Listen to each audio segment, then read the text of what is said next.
today's video, I'm sharing with you how to romanticize the rest of your summer. Let's get right into it.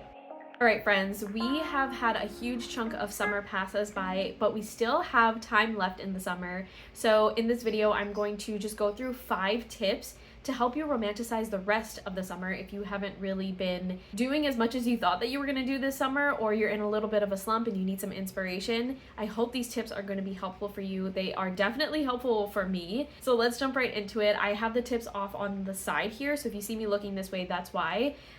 I just don't want to forget anything, but let's jump into the first tip, and that is to check in with your summer bucket list and make those plans. So if you have a summer bucket list, look at the list and see what you have done, cross those things out, and see what you haven't done yet. And whatever you haven't done yet, try to schedule those things in the upcoming weekends, because believe it or not, we have a limited amount of weekends left in the summer. And if you do not have a bucket list, perhaps now is the time to make a mini one and start scheduling those things throughout the upcoming weekends. For example, I have been wanting to go to the pool this entire summer and I haven't done so yet. I've been talking about it since the spring, and so I finally booked a pool day, and hopefully I can vlog that for y'all, but I finally just did it because I reminded myself with this tip here that I need to just do it. Otherwise, I'm not going to be able to do it this summer, and that's going to be unfortunate because that was the biggest thing that I really wanted to do this summer. Okay, tip number 2 is to identify something you've enjoyed lately and really stretch it out. I think this is kind of the whole base of romanticizing anything. It's taking something that you really like and stretching out the experience, making it really worthwhile, and enjoying and immersing yourself in that experience.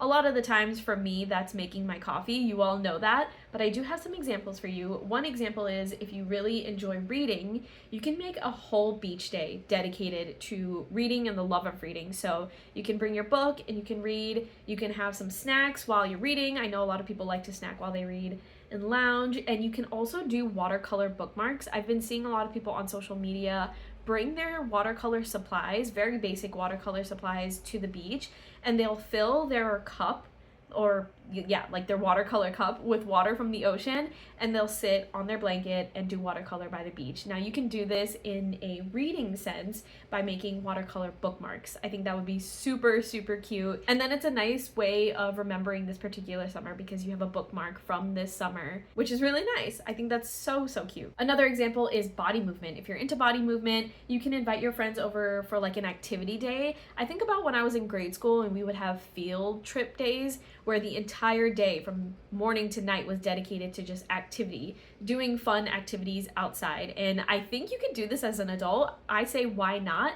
It's so fun to do. I used to do this a lot when I was a teenager, actually. I would bring over all of my friends and I would have activity after activity. I would have snacks, I would have like a drink break, things like that, and it was just so much fun. So I highly recommend you try doing that, especially if you like to get active and get outside during this time of the year. You can also, with the activities that you're doing, you can gamify it and kind of tally points based off of the people that are participating, and at the end of the day, whoever has like the most points, you can have like a prize or something like that as an incentive. It just makes it a little bit more fun. I don't know, I think this idea is so fun. And another example that I have for this is cooking. So if you're a big fan of cooking, of course you can go to the farmer's market with the goal of, say, picking up 5 ingredients max, and once you get those ingredients, you can come home either by yourself, with a partner, or with a group of friends and have like a whole cooking session. And then by the end of it, you have a spread that you can all feast on and have a chat over, have some drinks over, and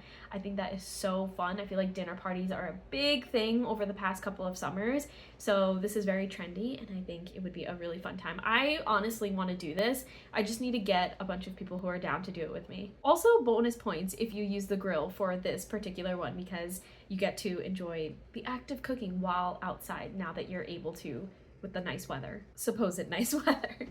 Okay, the next tip that I have is to embrace staycation vibes. Summer vacation doesn't necessarily mean that you need to travel. It doesn't necessarily mean that you need to book a hotel, book a trip, book a road trip, whatever it may be. Staycations are so fun, and I do also think that they're kind of rooted in romanticizing your daily life as well. When you're having a staycation, you're not doing anything that has to do with your responsibilities, your deadlines, your job, or anything like that. You're kind of staying at home and doing things that you really love on your own, your personal interests, while also embracing your local town, your local community, which I absolutely 110% recommend you do. I think it's really important to stay connected with your community if possible. Okay, another tip is to challenge yourself to do something you may find cheesy about summer. This is a big one for me in particular because I'm not a summer fan, generally speaking, and so a lot of the things that people love to do during the summertime, I tend to think of them as cheesy, very stereotypical, and not everybody likes to do X, Y, and Z, and I'm definitely one of those people, but it has been particularly helpful for me to challenge myself and really embrace some of those cheesy type of activities. They're not actually cheesy, I just think stereotypical is probably the better word. So for example, watching the sunrise or sunset. I used to do this a lot when I was younger. I don't know why I'm saying that it's like cheesy or stereotypical.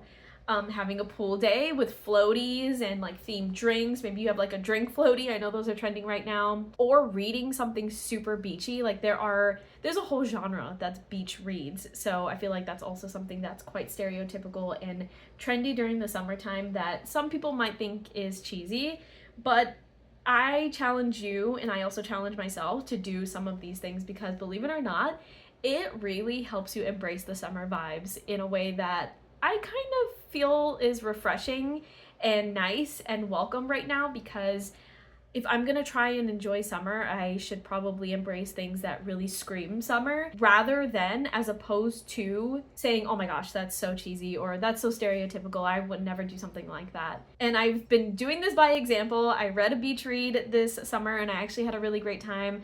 Like I said, I booked a pool day and I'm really excited for it actually. So who's to say something is cheesy or stereotypical?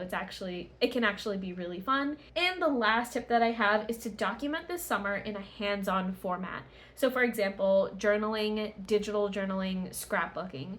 Once again, I used to do this a lot when I was younger, and I feel like a lot of the things on this list of tips are things that we tend to do when we're younger because we don't really care. We're just doing things for the fun of it. And then as we get older, we tend to forget that we can also do this as adults. We can also heal our inner child by doing these things. Especially when you're doing something hands-on, it can really immerse yourself into the activity, which again is something that I think is part of romanticization.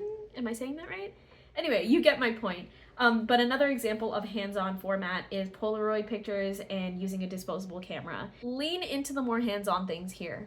Let's kind of like stray away from technology and social media for a little bit here so that we once again can immerse ourselves in the actual activity of doing X, Y, and Z, into the experiences that you are documenting, things like that. I promise you it is worth it, and then you can also share it on social media afterwards if you want. All right, so those are my 5 tips. Let me just do a quick roundup. Check in with your summer bucket list and make those plans. Identify something you've enjoyed lately and stretch it out. Embrace the staycation vibes. Challenge yourself to do something that you may have thought was cheesy when it comes to summer or stereotypical, and document this summer in a hands-on format. Let me know if anything here jumps out to you, if any of the tips sound particularly fun to you and you're definitely going to start them as soon as you finish watching this video. I hope it was helpful. I hope it inspired you to enjoy the rest of your summer. And all in all, the whole point of this is to have fun, embrace summer for what it is, and remember those seasonal soul living practices that I talk about all the time. I appreciate you. Thank you for hanging out with me today, and I will talk to you in next week's video.